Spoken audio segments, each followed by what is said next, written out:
Again, welcome to this training. It's going to be on writing effective email marketing, effective emails, how to write emails. Again, it's for beginners. Got 15 tips. You may be a professional email writer.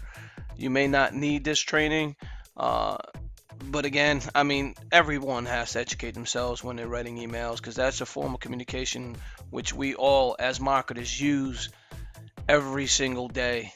We either receiving emails or we're sending them out. It's a form of communication rather than cell phones and mobile phones, but you have to do it effectively.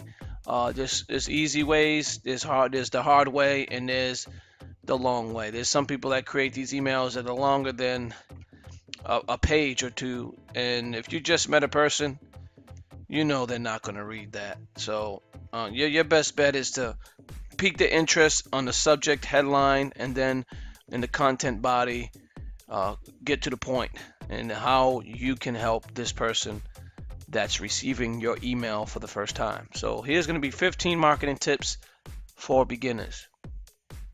Have you ever needed to email someone, a stranger, asking them for a favor? How can one compose emails such that they will read and respond to? How do we effectively email someone who gets a lot of email? Whether personal or business, the ability to compose efficient and effective email is super useful, both in the terms of productivity and responsiveness. We're all busy. We all have received long, ambiguous, and rambling email. Ironically, most of us also been guilty of writing such verbose email while requesting for someone else's time. Again, that means just writing the same thing, same content over and over again inside the email. You have to be specific and quick to the point. Now that I have had a simple taste on the receiving end of such email, it quickly became obvious which kind of email works and which do not. I have made some interesting and useful observations on effective email, particularly what not to do when emailing someone, etc., a stranger.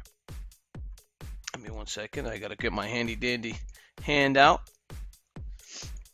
How to write emails that people will actually want to read. The point of this article is to share tips on how to approach people via email in the most efficient way possible, along some common pitfalls on why some emails do not work.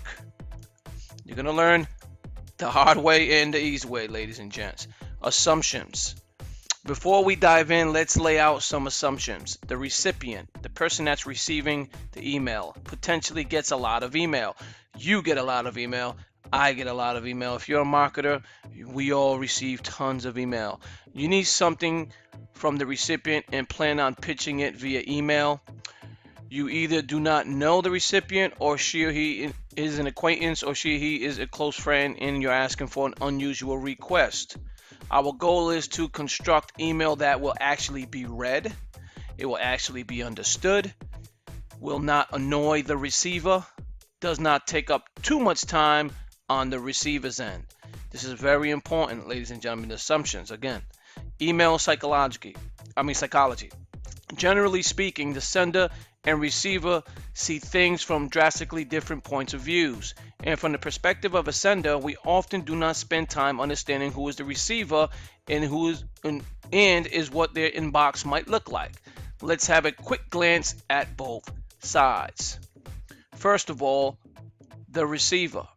Observing the receiver. Again, we're looking at the person that's receiving the email. They get a lot of email. They may receive compliments regularly if they are a public figure. Regularly gets asked a standard set of questions and favors, does not have a lot of free time, and does not mind helping if it is fast. Now we're going to be observing the sender, the person sending out the emails. Spends a long time crafting the perfect long email. Believes that their request is original, unique, and special. We all think that way. I'm sure many of us do. When you write an email, you think that this is a unique email. It's something that they cannot, it's something that they have to read. They're going to read. They cannot just ignore it. How many of you feel that way when you write emails? Put a Y in the chat box, please. Believes that they are the first to ask for such favors. Cannot imagine why anyone would turn them away. Desires to tell the whole story, explain from every single angle, so that the listener can understand their point of view. With such divergent perspectives, it's no wonder receivers receive the kinds of emails that they do. and the senders are wondering why their emails isn't effective or eagerly responded to. How many of you wrote long emails? How many of you ever wrote long emails? If you've written a long email, put a Y in the chat box, please. I just want to get an understanding how many people here actually write long emails. Okay, we got John, Sherry, Soup has written long emails before. How many of you believe that your emails are unique and special?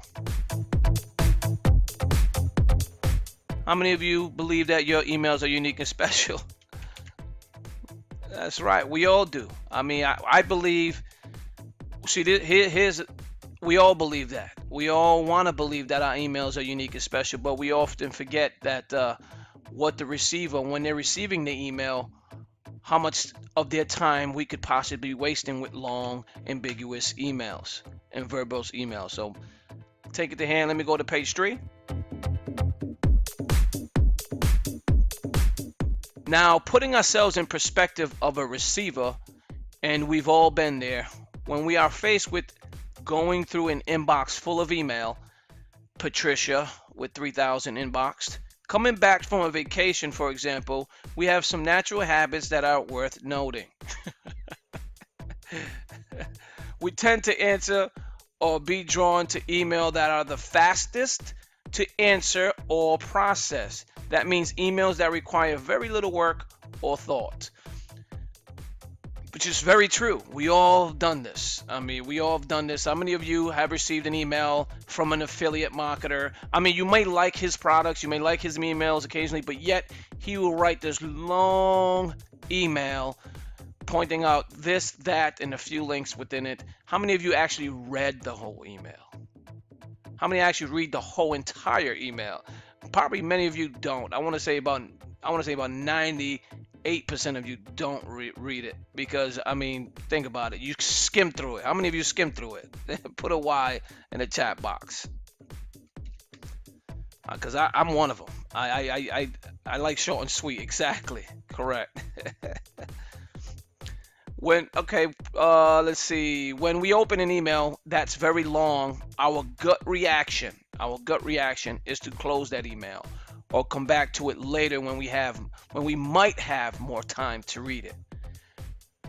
How many of you actually gone back to read the email? I mean, even I don't do that occasionally. I mean, I like straight to the point emails. I tend to shut people down when the email is way too long. It doesn't get to the point. Sometimes I'll even skim through it if it's way too long. Now, if it's short and sweet, you may take the time out to read the entire thing and then click on the link, because then you want to see where it's going to take you to. So just keep that in mind when you're writing emails. This is very, very important. When we receive an email from someone wanting something from us, wanting us to buy something, or wanting our time, we instantly feel guarded and will automatically want to say no, even if the offer will benefit us in reality. How many of you believe that your product can help someone? How many of you believe that your product can help someone? I believe that. I'm going to put a Y on the right hand side in the chat box, because I believe that our products can help someone. But here lies the problem. We know your product may be of a vitamin or a nutrition of some sort that can help this person maybe lower their cholesterol, maybe lose some weight, etc. We all believe that can benefit. They can benefit from it if they just read the email, listen to the nutrition aspects of it, what's inside of the actual product, how they can use it to help them. But they don't want to read that huge email. See, here lies the problem. So when you get to the point, clear, concise emails, get straight to the point. Don't repeat too much of what you say or verbalize exactly. We go through emails while asking, what's the point? What is the point of this email? We go through the email that is pitching something while asking, why should I care?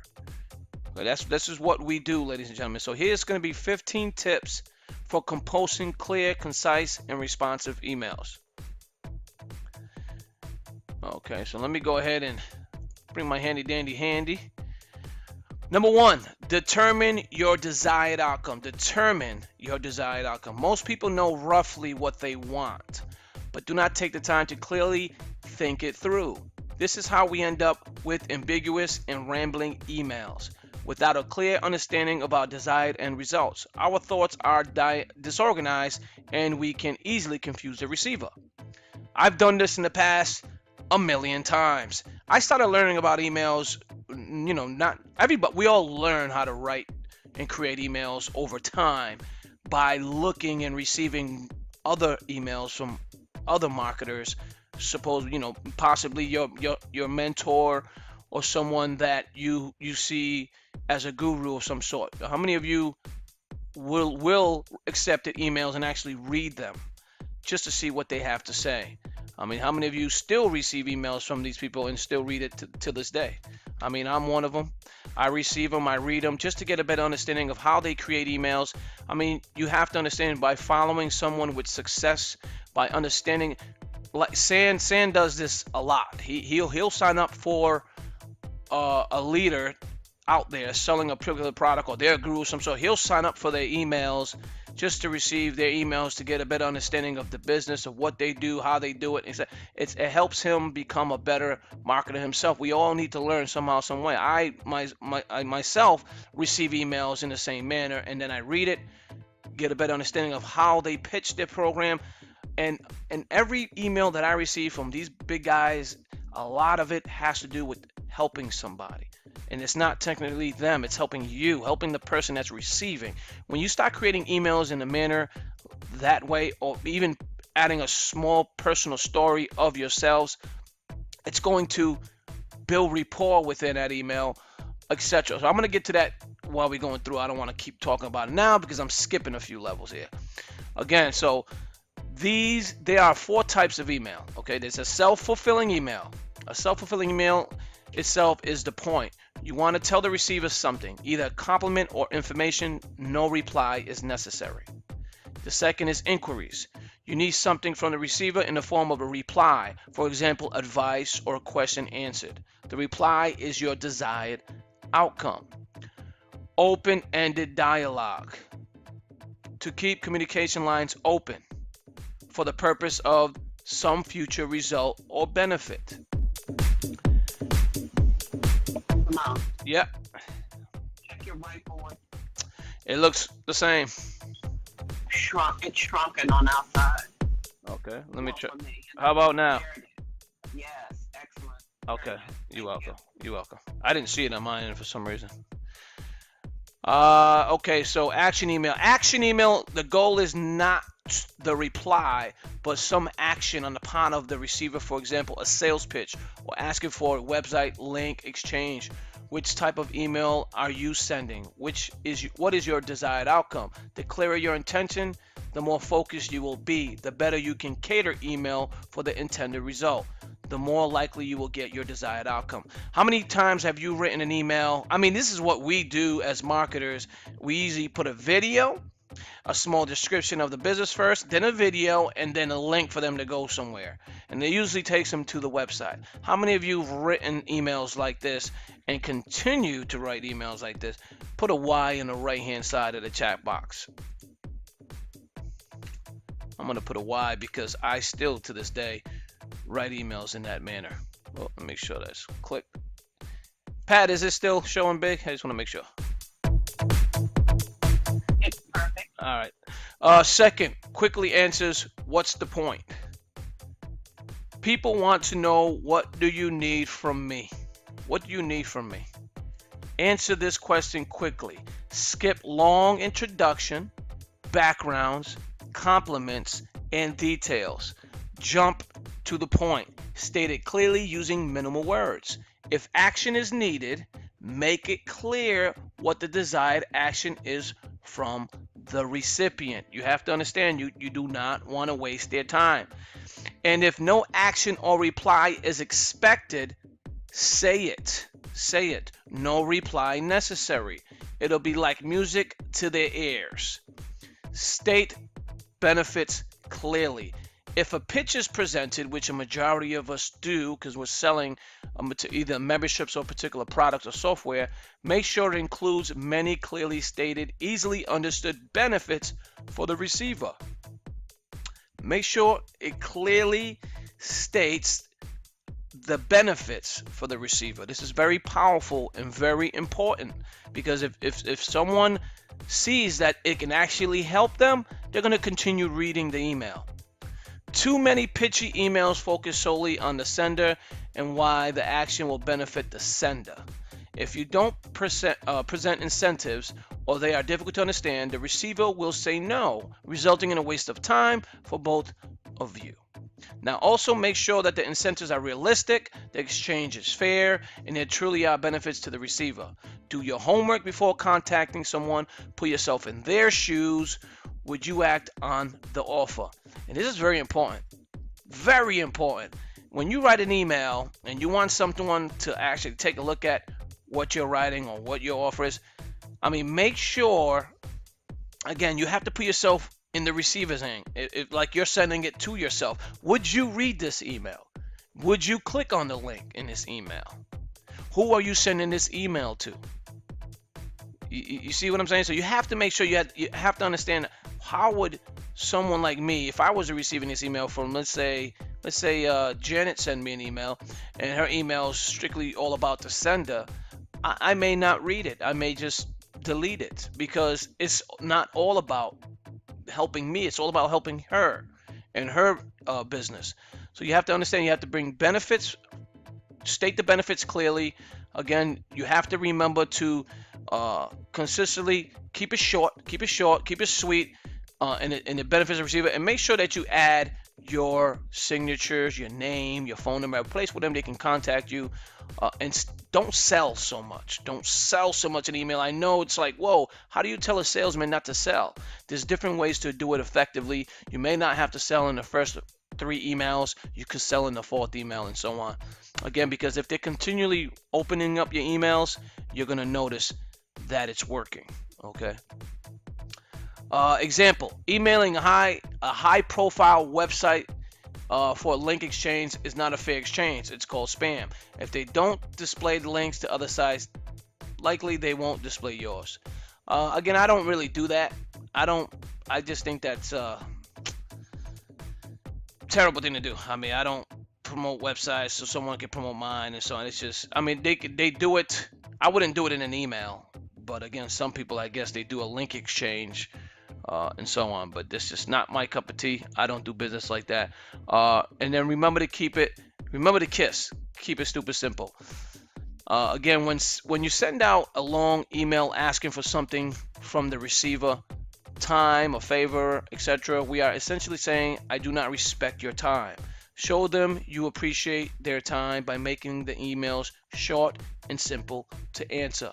Using as few keywords as possible, introduce who you are, the context if necessary, and why you are emailing. This is very powerful. I'm going to go over this again because you have to understand, when you write an email, do not waste anybody's time. How many emails you received, you felt your time was wasted? How many emails you actually read through the whole thing? If they're short and sweet, how many of you actually read the whole thing? How many of you, go ahead and put in a chat box on the right, say me, if you read an email that was short because it was only about a paragraph tops and that had the link, and you read the whole entire thing and possibly clicked on the link. Great, you guys just learned a big lesson, and you guys are learning. This is a great thing, because if you don't do this, it's going to affect your sales tremendously. Okay. Being brief. Let me go over that again. I'm sorry. Okay, when we send out a long email asking for someone or something from the receiver, okay, we're asking for something from the receiver, the person that's receiving the email, for time, favor, etc. We are essentially saying, I do not respect your time. Show them you appreciate their time by making the email short, simple to answer. Using as few words as possible. A few words as possible. Introduce who you are, okay? Make sure they know who you are, and in context if necessary, and why you are emailing them. Being brief doesn't mean we have to be boring. We can be creative with our own wording, adding a dash of personality where you see fit, but still be brief. Okay. Sometimes I did read an email when a person was actually speaking about their lives. It was I would say about a little over a paragraph, but I got to know the person a little bit. got to know about their lives, and I'm like, man, wow, I can't believe this person actually been to something like that. Some people tend to do this, but they don't do it as much anymore. When you start building rapport with your email list, you have to make sure that you want them to know you, or get to know you a little bit. How many of you got to know someone on the phone and you got to understand them, who they are, their families, or how many kids they have, and so that tends to happen over time, slowly. But you can do it as well as in the email. But you keep it short and sweet. Again, you don't want to put a novel out there, etc. So save the whole story and stick to the facts. People tend to say too much in the email. We feel compelled to describe all the details and disclose the whole of our existence so that the receiver can understand the whole picture. Truth is, unless you already know this person well, they really don't care. I was about to say to swear, but let me keep it kosher. They really don't care. Unless asked, you don't need to elaborate anything. Simply stick to the facts. It'll help you keep your message short. So don't tell long stories. Don't waste their time. Again, pretend a face-to-face intro. Pretend you're actually speaking to this person and shaking their hands. Okay? If you just met someone new at a party, would you open your mouth first and give them a rambling story about your life? No, you probably won't do that. Typically, we close our mouth after just a quick intro. In email, stopping talking is equivalent to hitting the send button. Treating email introductions as if you are meeting them in person is another trick to keep messaging short. I've met a lot of people over the years of me marketing, and we built long relationships through email. Eventually, they went from the email to the phone to actually video meetings and so on. So I've done this. It works. Again, you have to keep it short, kosher, etc. Text trick. This is a text trick. This is a very powerful tool and feature, keeping the messages this short. When we are on our mobile devices like the BlackBerry or cell phones, we lack the fluidity of the computer keyboard, and as such, we get to the point really fast. Now pretend you're on a mobile device. What would your message be now? Now, saying this, we're not telling you to put text words in emails, and that's not what we're saying. And what I'm saying is, when you create the message, make sure it's short and sweet, short and sweet, short and sweet, to the point, and that's it. You want to relay the point. You don't want to drag the email too long. Avoid excessive compliments. Being too nice to a person can also be a turnoff. At some particular point, it's almost sounding like you're a kiss ass in a way. So you got to be careful with that. Some people have the idea that the more compliments they throw out, the more likely the receiver will comply with their offer, need, or pitch, which is not true. Some people see it the reverse, ladies and gentlemen. So again, do not go ahead and try to kiss bum bum. You get the idea. There is a difference between being genuine and saying what's on your heart and going out of your way to compliment someone. We humans are exceptional at detecting authentic phrasings and remarks, even in email. Compliment only if you really mean it, and remember to be brief if you need action from the receiver. Number 9, be personable. Be personal and personable. Personalize email with relevant remarks to the receiver. Put in a quick comment about their site, product, or work. If you know them, again, if you built a relationship, you know who they are. Again, you know you probably received their emails from their websites and so on. So you can personalize it, showing their stuff as well. Address the person by name. If you know their name, go ahead and make sure you add that, and sign email with your own name and a friendly comment like "enjoy your weekend." This is well known, but some people still do not do it. They hide from their list. Do not hide yourself. Do not put a nice photo of yourself. That way, when they receive the email, they know it's from you. They know who you are. They got your phone number. They got your name. They got your email. Again, you're building rapport with this person. And this is a great thing, because people will still continue to receive your emails for years to come, as long as you're not spamming, of course. Again, you want to keep your signature on there. There's a great site that Patricia showed us a few months back. It was a signature site where you can create a nice looking signature. You can take that and add it to your Gmail account and pin it inside your Gmail account. That way it'll always be there when you create an email. Patricia, if you don't mind, if you remember that signature site, you can write it in the chat box. That way they can go ahead and take a look at it. In this site here, you can create signatures in nice looking writing, different colors. It's a phenomenal one. I still use it to this day. It's great. So make sure that you guys add a personal touch, a little pizzazz to it, is how I like to say it. Okay, and make it easy to be found. Make it easy to be found. In your signature, include appropriate URLs for your website, blog, portfolio, or product. Make sure the links are functional so that it can be read more about you in one click. I've written emails before and I sent the incorrect link. I did that and I was like, oh my God, what a big mistake. So what I did was to counter that. I'm sure you've seen this before. I sent, hey, and my subject like, hey, oops, I made a mistake. You know, how stupid of me. Something like that. Because number one, it sounds okay. They know it was a mistake. Number one, it sounds funny because I'm talking about myself. I'm calling myself, you know, a dum-dum. And then I sent the correct email with the proper link and so on. I've done that previously before, and I've gotten the emails opened. And they opened it a lot more than they opened the first email. So I got more stats. Because, again, if you use the mail merge, you know that your stats then. By the way, if you see on the right-hand side, Patricia just added the website where you can get those signatures and create your own site where you can add that little personal touch for your signature. So go ahead and click on that. Thank you, Patricia. Number 11, use simple English. When the writing is too formal or uses irrelevant technical lingo, it is difficult for laymen to understand. Plus, you come off as sounding like a legal document or spammer. Neither is good. Write like you talk, using conversational English. Be authentic and realistic. Trying to sound professional will come off as you trying to sound professional. Use your real voice. It's more endearing and approachable. You don't want to sound like a scientist if you're a basketball player. You don't want to sound like, you know, an English teacher. No offense, Pat. Or if you're just a regular Joe writing, you know. So you just be authentic, be yourself, be real when you're writing. You don't have to use big words if you don't need them there, etc. So just be realistic. Font matters. So number 12 is font matters. There is nothing worse than opening an email and become blinded by the brightness elicited by all the words displaying in bold. It makes me want to instantly close the email for the sake of protecting my eyes. Alternatively, fonts that are too small, too large, or otherwise too hard to read makes us not want to read the email as well. Beware of your fonts in your presentation. Do not bold the entire email.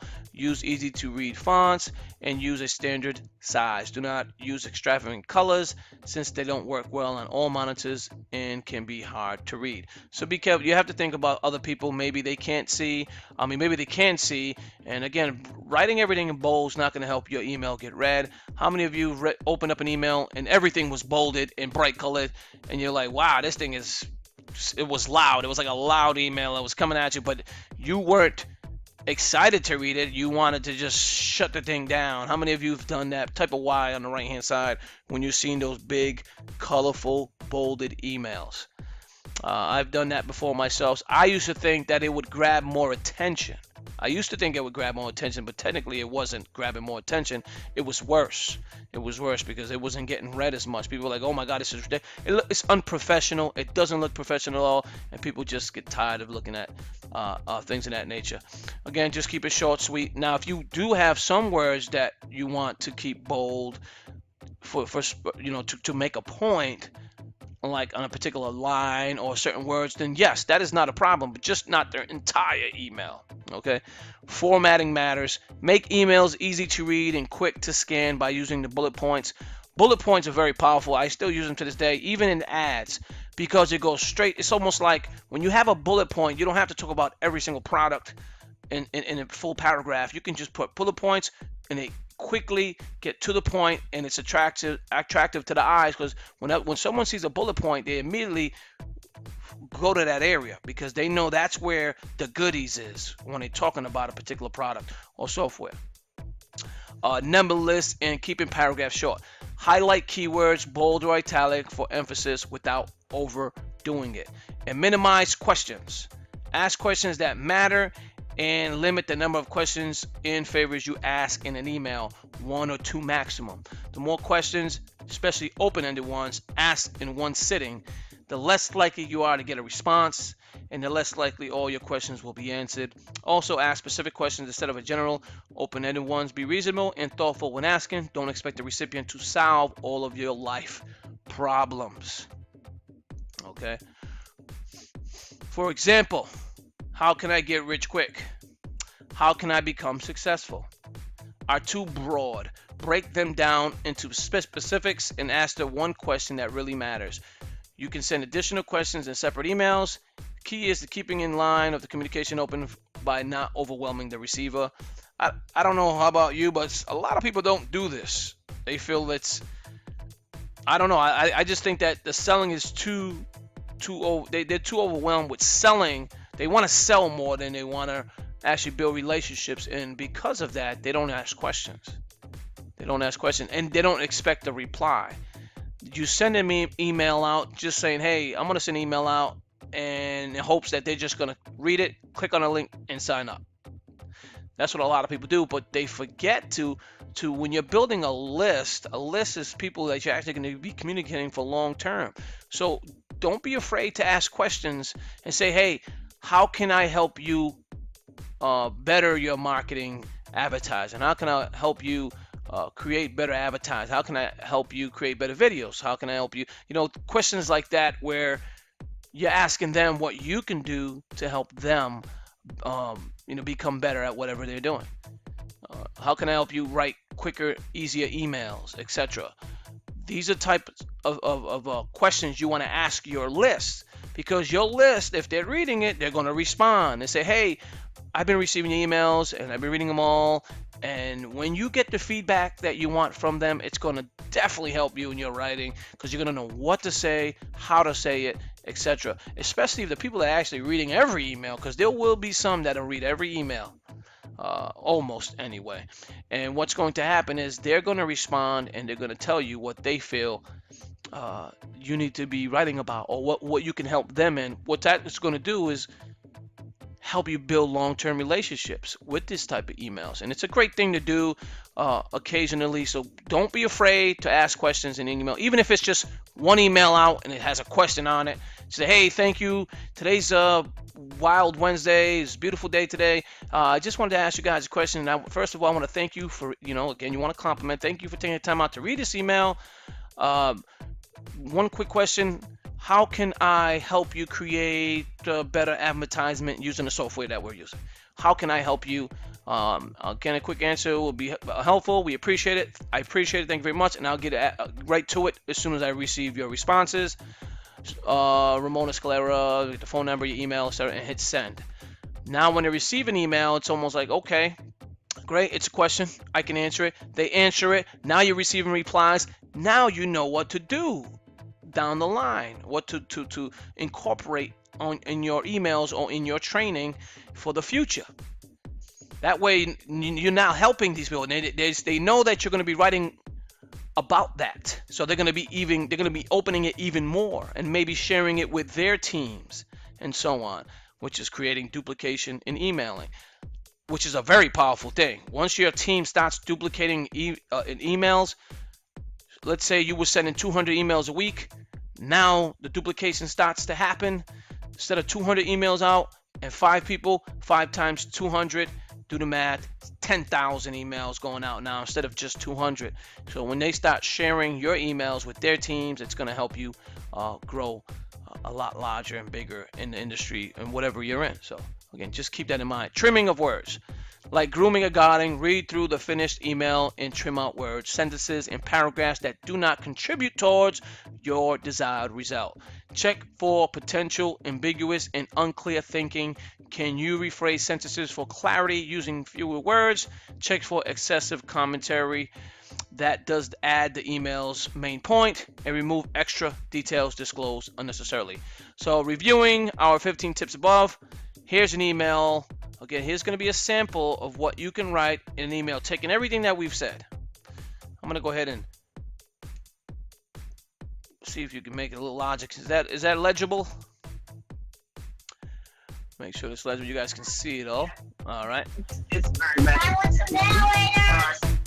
All right. Reviewing our 15 tips above, a more effective email might be. See, this is short. It's short and sweet.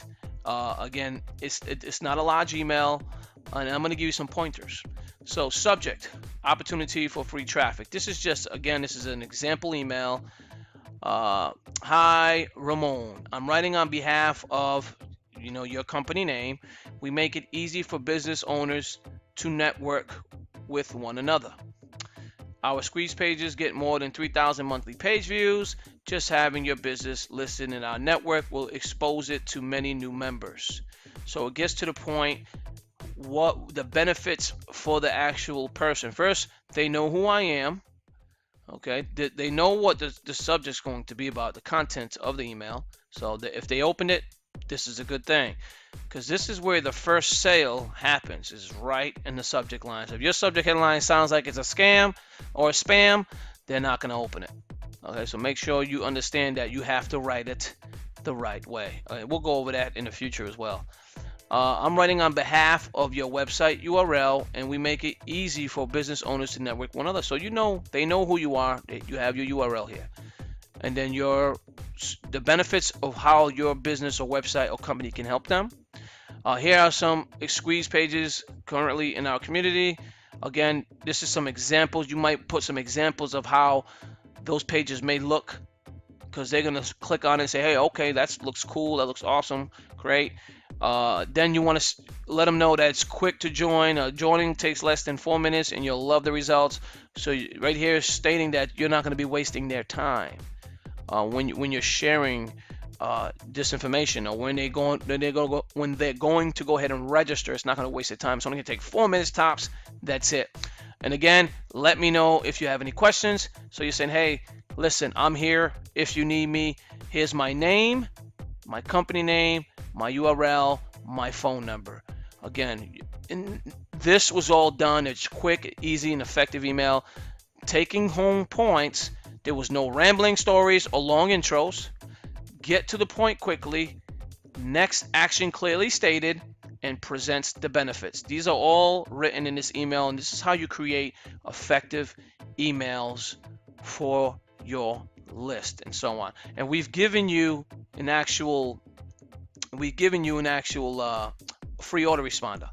Okay, and in that autoresponder, you're going to be able to start doing this with those 100 subscribers. Again, fonts and formatting matter. Review the consciousness, simplicity, and clarity. One question per email, and be yourself. That is the concise version of yourself. Okay, so this is how you create 15 tips to effective email marketing and writing for beginners. If you take this, you use it and apply it, you're going to see more responses, more replies in your email. Keep it short, sweet, to the point. Don't exaggerate your stories. Make sure your headline's on point. Don't, if it sounds spammy or too good to be true, they're not going to open it. Again, you have to be yourself. It's almost like you're in person, shaking their hand when you're speaking. Again, obviously, it's totally different, but you get the idea. When we say text messages, we don't mean to write a text inside of the email. We mean keep it short, simple words, to the point. The benefits about the actual receiver, how they can benefit from reading this email and clicking on your link. How is it going to help them? Don't make the story about yourself.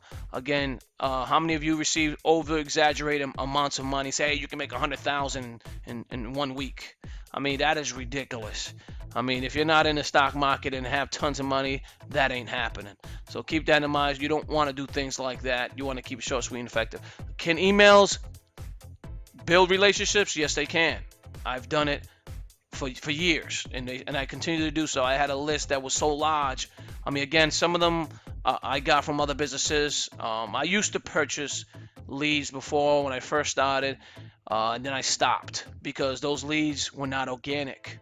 And organic leads are the best leads because these are people that actually want what you have to offer. When you're buying leads online, you're buying, a shot in the dark. of possibly making a sale. You don't know. It's a 50-50 chance. Less than that, I think, to be honest with you, because they may not read it. They may not know who you are. They may have a filter in the email that automatically just says, hey, your email sucks. We're not ever going to see it because the filter is automatically going to boot it out of the system and it's going to be invisible. So you got to make sure when you're writing emails, if you do have a small list, again, you have the opportunity now to have a list. And I'm going to go ahead and put that autoresponder inside of the chat box there. I do have it ready. So if you don't have that free autoresponder, you're going to have it today. I'm going to put it there in the chat box. That is the free autoresponder, so you can get started with your emails, creating your list or adding your list there, sending emails. Start writing emails. Again, the first email you don't want to sell. Please do not sell in the first email. Just welcome them to your list. You've given something of value where you created a form or a capture page or something. You're giving something where you can give that email, that free autoresponder I have there. I just sent you in that chat box. Sign up for it. You'll have your own link. That way you can give that away. The benefits of giving something away and receiving the lead. And then the second email is, hey, welcome to the autoresponder. Welcome to my autoresponder or my newsletter. You want to say my newsletter, it's more professional. Welcome to my newsletter. I appreciate you for filling out the form. I'm going to help you use this autoresponder if you do not know how to use it. We're going to have trainings on every, I don't know, so say Wednesdays or something like that. That next training is on so-and-so date. Or you may know how to write emails. You say, hey, let me show you some tips on writing effective emails. Give them another benefit. So first one they signed up, they got a benefit by getting an autoresponder. The second email, there's another benefit for them because they're going to be taught how to write emails and so on. So I mean, there's a lot of great things that you can do with this system. Just signed up as an affiliate on the yesterday and pin post. Both my favorites. That's a great thing. Yes, we'll definitely show you how to do that today. So what you can do is that autoresponder is going to get you started. The effective tips that you're learning today, you're going to be learning this over time with us. Ways to market, how to build relationships online through emails, through the system in general, and it's going to make you a better salesperson in the long run. So do we all have the abilities to do it? Yes. You just got to know how. And if you plug in and you attend these trainings, you're going to learn exactly that. So anybody have any questions? Because presentation is over, I'm going to go ahead and ask the questions while the recording is on. So if you have a question, you can either unmute yourself or type it in the box on the right hand side.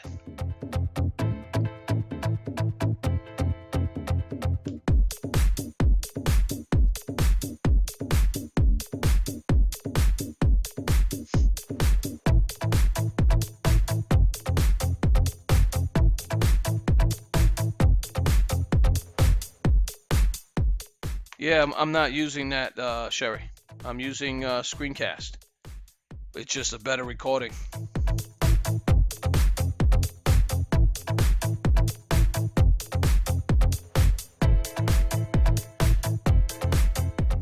Okay, I guess we have no questions. I'm going to go ahead and stop the recording, and then we'll have off the air Q&A.